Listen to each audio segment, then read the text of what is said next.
रूस और यूक्रेन के युद्ध के बीच भारत सरकार ने युद्ध स्तर पर अपने छात्रों को निकालने में पहल शुरू की है और अब तक 20,000 में से लगभग 5,000 छात्रों को भारत लाया जा चुका है। यह भी आपको बता दें कि उस 20,000 में 5,000 भारत आ गए हैं, लेकिन वहां केवल अब 2 से 3,000 छात्र ऐसे हैं जो अलग अलग हिस्सों में यूक्रेन में बचे हुए हैं। बाकी सबको यूक्रेन से भी बाहर निकाल लिया गया है, जिनकी संख्या लगभग 13,000 के करीब है। तो यह एक बड़ी संख्या है और उनको निकालने के लिए एडवाइजरी जारी की थी और उनकी चिंता करते हुए जो पड़ोसी देश हैं उनके अंदर बाकायदा उनके लिए शेल्टर रूम बनाए गए। वहां भारत सरकार की मदद से एनजीओ को कांटेक्ट किया गया, कुछ मंदिर को कांटेक्ट किया गया और उन बच्चों को रखने का इंतजाम किया गया। लेकिन यहां आपको बता दूं कि भारत विरोधी शक्तियां और भारत के विरोध में या मोदी विरोध में देश का विरोध करने वाले, एजेंडा सेट करने वाले लोग सरकार को बदनाम करने में लगे हैं। बच्चों से जबरदस्ती ये कहलवाने की कोशिश कर रहे हैं। कुछ मीडिया चैनल भी इसमें लगे हुए हैं जो ये कहलवा रहे हैं कि आप ये बोलो कि सरकार ने कोई मदद नहीं करी, हम बहुत परेशान हुए और वहां जो हमारी एम्बेसी है उसने हमसे कोई कांटेक्ट नहीं किया। इस तरह की फेक वीडियोस बनाकर वायरल की जा रही है। यहां आपको एक बात और बता दें कि जो बच्चे यहां आकर ये चिल्ला रहे हैं, नैरेटिव सेट कर रहे हैं कि मोदी ने कुछ नहीं किया, वो ये समझ लें कि रूस के राष्ट्रपति से बात होने के बाद और रूस को जब ये ज्ञान हुआ है कि भारत के 20,000 छात्र यूक्रेन में हैं, उन्होंने इसीलिए अपनी बमबारी में ढिलाई की है। जो लोग ये कह रहे हैं कि रूस ने अभी बड़े हथियारों का इस्तेमाल नहीं किया, बड़ी विस्फोटक मिसाइलों का इस्तेमाल नहीं किया, अभी तो छोटे मोटे वो बम गोला गिरा रहा है, वो केवल मोदी जी की वजह से हुआ क्योंकि 20,000 छात्र वहां फंसे हुए थे और अब वो निकल जाएंगे जब उसके बाद आप रूस का असली रूप देखेंगे। यानी एक बात साफ है कि जो बच्चे बचकर यहां आए हैं वो केवल मोदी जी की वजह से आए हैं। अगर मोदी जी रूस के राष्ट्रपति से बात ना करते तो आने की बात दूर, वो जिंदा बचते ही नहीं। यह बात बच्चों को अच्छे से समझना चाहिए। यह मोदी जी की कूटनीति, विदेश नीति और मित्रता इसके कारण है और भारत के दम के कारण है। हाल ही में उत्तर प्रदेश के समाजवादी पार्टी के एक लीडर की लड़की, उसका वीडियो वायरल हुआ, तब जांच हुई तो पता चला कि वो लड़की ग्राम प्रधान बनी हुई है यूपी में और पैसे का लेन देन और बाकी सब गतिविधि उसका पिता कर रहा है जो समाजवादी पार्टी का लीडर है। लेकिन वो मोदी योगी को बदनाम करने के लिए ये पैंतरा अपना रहा था अपनी लड़की के थ्रू। ये आपको बता दूं, खुद ये देखने में आया है, मैं खुद उन बच्चों से मिला हूं जो यूक्रेन से आए हैं और उन बच्चों के लिए सरकार कितनी चिंतित है कि आपको बता दूं, मोदी जी ने जो हाई लेवल मीटिंग बुलाई, डायरेक्ट निगरानी रखे हुए है, जहां एक दिन में जो प्राइवेट जेट है वो भी वहां फ्लाइट जा रही है। आप एयर इंडिया लाइंस की एक दिन में 7 फ्लाइट जा रही है। वहीं एयरफोर्स को भी मैदान में उतारा गया है और C-17 हरकुलिस, वो जो विमान है जिसमें एक बार में 250 से 300 बच्चों को लाया जा सकता है, लगातार एक दिन में 3 बार उड़ान भर रहा है। और वहां यूक्रेन के बॉर्डर एरिया में जो दूसरे देशों में, चाहे वो पोलैंड हो चाहे पास का कोई देश हो, वहां से एयरलिफ्ट कराकर उनको दिल्ली लाया जा रहा है।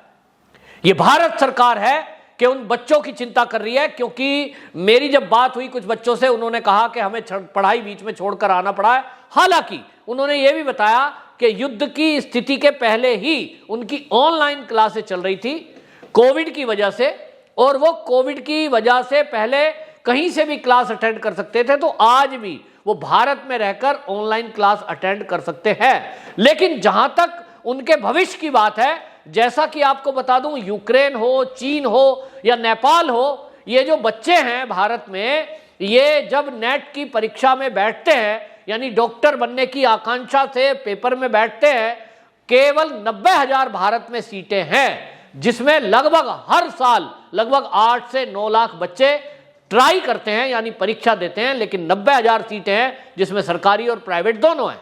अब बाकी क्या करेंगे जो नेट में फेल हो गए? तो वो रास्ता ढूंढते हैं विदेशों का, जहां MBBS सस्ती हो जाए। भारत के जो प्राइवेट मेडिकल कॉलेज है उनमें एक साल की फीस लगती है 20 लाख, यूक्रेन या चीन या नेपाल में वो लगती है 10 लाख। और इसलिए बच्चे ये सोचते हैं जिनके पास पैसा है कि भारत के प्राइवेट मेडिकल कॉलेज से पढ़ाई करने के बजाय विदेशों से डिग्री ले आते हैं, डॉक्टर बन जाते हैं और फिर अपना कोई क्लिनिक खोल लेंगे या अपना कोई हॉस्पिटल बना लेंगे जिनके पास पैसा है। लेकिन उनको यहां भारत में आकर यदि सरकारी नौकरी चाहिए या किसी अच्छे हॉस्पिटल में नौकरी चाहिए तो उनको एक और एग्जाम देना पड़ता है, और वो एग्जाम जो कंडक्ट करती है वो नेशनल मेडिकल कमीशन NMC ये नाम की संस्था है, और ये जो है इस सारे विषय को देखती है। लेकिन अब इन समस्याओं को देखते हुए यूक्रेन से आए हुए लगभग 20,000 छात्र जो पढ़ाई बीच में छोड़ के आए हैं, कोई फर्स्ट ईयर में था, कोई सेकंड ईयर में था, कोई फाइनल ईयर में था, लेकिन अब भारत सरकार इनके लिए संज्ञान ले रही है और मोदी जी ने बाकायदा जो स्वास्थ्य मंत्रालय है उसको कहा है कि इन बच्चों के भविष्य के लिए चिंता करें और भारत में सीटें बढ़ाई जाएं और इन बच्चों को यहीं आगे की पढ़ाई कराई जाए। इसी में आपको बता दें नेशनल मेडिकल कमीशन को बाकायदा कहा गया है। मोदी जी ने इसके लिए आपको बता दूं foreign medical graduate licensing regulation act, इस एक्ट के तहत विदेश में पढ़ने वाले बच्चे जब भारत में आते हैं तो उस एक्ट में उनको एक परीक्षा पास करना कंपलसरी है, उसके बिना वो यहां प्रैक्टिस नहीं कर सकते।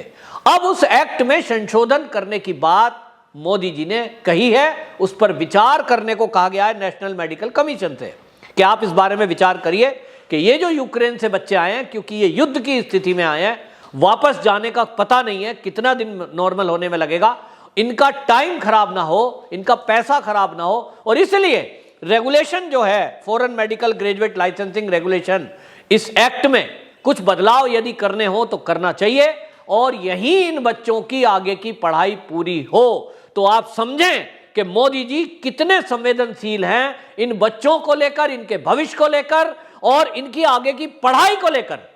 जो किसी सरकार ने नहीं किया वो मोदी सरकार करने जा रही है कि अब आगे की प्रैक्टिस के लिए और पढ़ाई के लिए यहां भारत के मेडिकल कॉलेजों को ही कहा जाएगा, उनकी सीटें बढ़ाई जाएंगी। लेकिन यहां आप दूसरी तरफ देखिए कि यहां हो क्या रहा है। मैं ऐसे बच्चों से मिलने गया, मेरे घर के पास एयरफोर्स स्टेशन है, मैंने कहा चलो चलते हैं, बच्चों से मिलते हैं, क्या उनके विचार हैं। लेकिन उनमें से मैंने देखकर हैप रह गया कि कुछ लोग जैसे कि स्क्रिप्ट पढ़ के आए हैं, NDTV चैनल उनका इंटरव्यू ले रहा है, कुछ और चैनल लग रहे हैं, और एक ही बच्चे का इंटरव्यू सारे चैनल ले रहे हैं।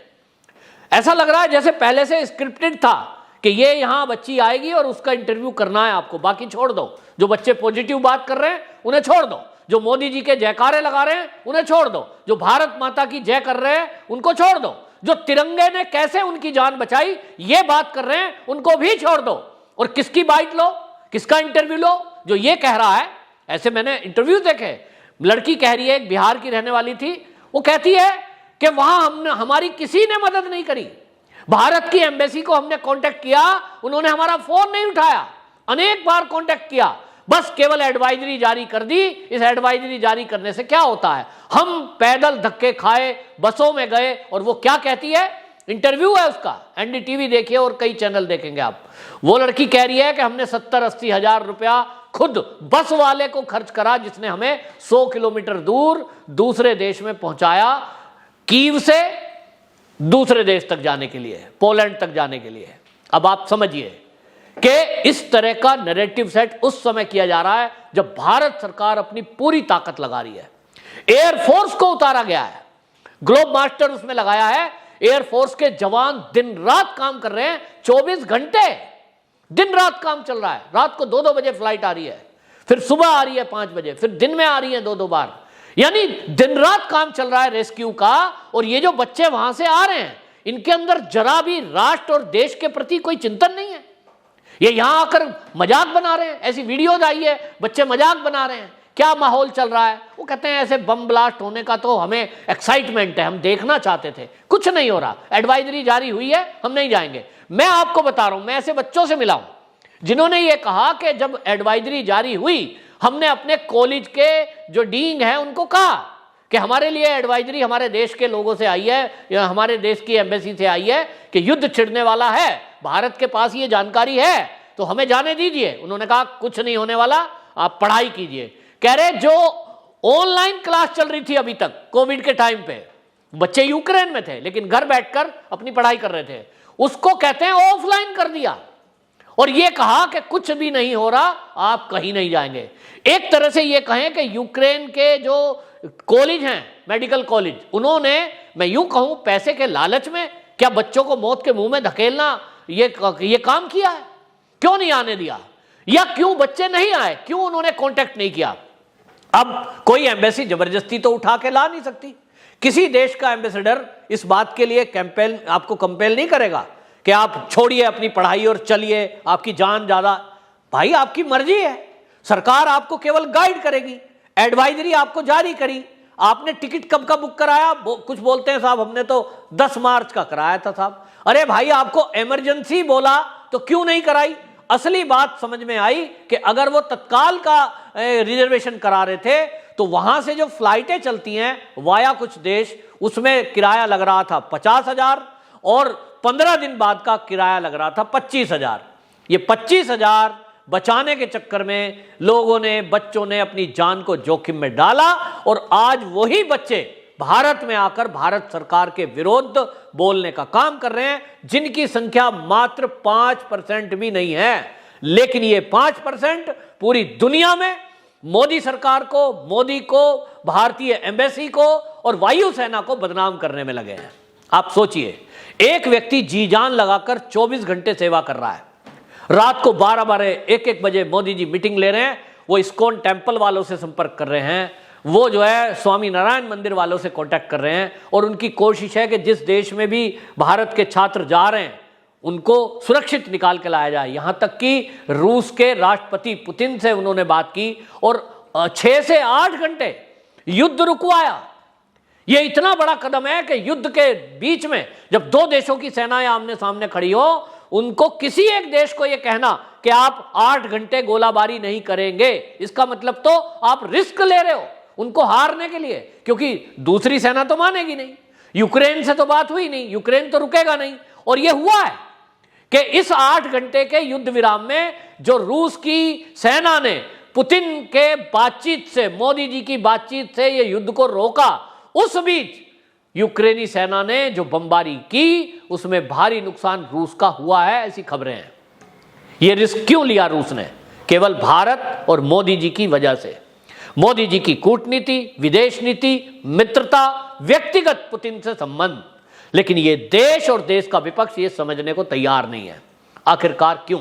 इस देश का विपक्ष हमेशा मोदी का विरोध करता है, करना चाहिए, ठीक है, आप राजनीतिक दल हैं, दो दल एक दूसरे का विरोध करते हैं, लेकिन इस विरोध के करते करते आप देश के विरुद्ध उतर जाओगे, ये बिल्कुल नागवारा है और ये मंजूर नहीं होगा। लेकिन दुर्भाग्य से इस देश का विपक्ष ये कर रहा है कि वो मोदी को बदनाम करने के लिए जिन बच्चियों का, जिन स्टूडेंटों का सहारा ले रहा है, ये बहुत ही खतरनाक है कि ये बच्चे आगे डॉक्टर बनेंगे। सोचिए, एक डॉक्टर से आप फेक न्यूज चलवा रहे हैं, एक डॉक्टर से आप एजेंडा सेट करा रहे हैं, ये कैसे डॉक्टर बनेंगे? इनके हाथों में कोई जान सुरक्षित रहेगी क्या कल को? क्या इनसे उम्मीद कर रहे हैं कि ये देश का कोई सैनिक यदि इनके पास इलाज के लिए आ गया युद्ध के क्षेत्र में, यदि ये फोर्स में भर्ती हो गए, सोचिए अगर ये एयरफोर्स में आ गए, नेवी में आ गए, कहीं डॉक्टर बनकर गए, कोई भी कहीं भी जा सकता है, तो ये लोगों की जान बचाएंगे या देश के विरुद्ध काम करेंगे? ये बड़ा सवाल है। आपको यहां बता दूं आपको कि अभी तक ये जो है हालत है कि तिरंगे को लेकर जो बच्चा चल रहा है, ऐसा देखा गया है कि तिरंगे का मान इतना है, इस समय रूस की सेना उनका सम्मान करती है, उनको सैल्यूट करती है, सुरक्षित उनको निकाल के ला रही है। पुतिन जी की बातचीत जब मोदी जी से हुई तो आपको बता दूं, पाक और तुर्की के छात्र भी उस तिरंगे को लेकर चल रहे हैं कि जान की सुरक्षा की गारंटी है भारतीय तिरंगा, और इसलिए उस भारतीय तिरंगे को छाती से लगाकर चल रहे हैं। यहां तक कि वो भारत माता की जय भी बोल रहे हैं। यहां उन लोगों को भी अपने गिरबान में झांकना चाहिए जो यहां यूं कहते हैं कुछ लोग, हम भारत माता की जय नहीं बोलेंगे। तुर्की और पाकिस्तान दोनों इस्लामिक देश हैं, लेकिन वो आज भारत माता की जय बोल रहे हैं जान बचाने के लिए। उनको पता है कि तिरंगा ही उनकी सुरक्षा का कवच है। जिन लोगों को ये समझ में आ गया, लेकिन भारत के कुछ लोगों को समझ नहीं आया और वो हमेशा इस तरह का विरोध करते हैं। यहां आपको एक और बता दूं कि जो रूस का रक्षा मंत्रालय है उसने बाकायदा खार्किव में फंसे हुए छात्रों के लिए उसके बॉर्डर एरिया से जो बिल्कुल पास है यूक्रेन के, वो उनका रूस का बेलग्राद शहर है और उस बेलग्राद के लिए उन्होंने रास्ते खोले हैं, सेफ पैसेज बनाया है। रूस की सेना मदद कर रही है भारतीय छात्रों की, जो वो रूस का बेलग्राद है वहां तक जाने के लिए, और बेलग्राद में जाने के बाद उनको वहां से एयरलिफ्ट कराकर हमारे भारत के जो एयरफोर्स के जो जहाज हैं वो उनको भारत में ला रहे हैं। सरकार इतना कुछ कर रही है, लेकिन कुछ लोग इस समय विपत्ति के समय में भी ये कह रहे हैं हमको तो 5 किलोमीटर पैदल चलना पड़ गया, हमको तो 5 दिन इंतजार करना पड़ गया। उन बच्चों को ये कल्पना नहीं है कि ये युद्ध है। युद्ध के समय में कोई भी देश किसी देश के अंदर एंट्री नहीं कर सकता, ना कोई बस जा सकती है, और एयर बस का तो सवाल ही नहीं उठता क्योंकि एयर स्पेस बंद है। वंदे मातरम।